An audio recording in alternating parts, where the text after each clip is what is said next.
My dear father, please be careful.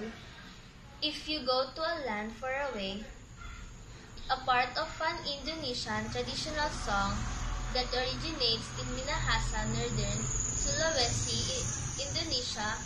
The song was sung by marching Minahasa military on their way to far areas.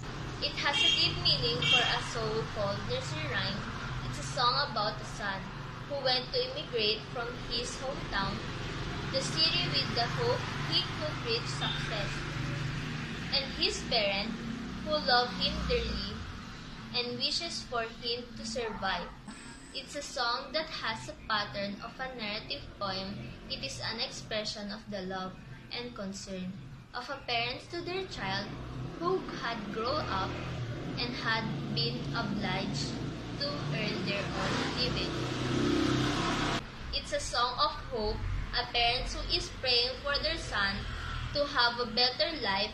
It prays for the child's safety as they support them on their journey to find their own destiny.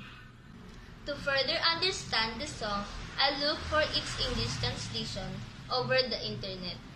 As per lyrics, it said, my dear, my dear fatherland, may you stay in peace and well. If you go to a land far away, please be careful. If you go to a land far away, please be careful. I may not be sure that I got the correct interpretation of the song, but I can feel enough that the song is about love and care, particularly of a parents to a child.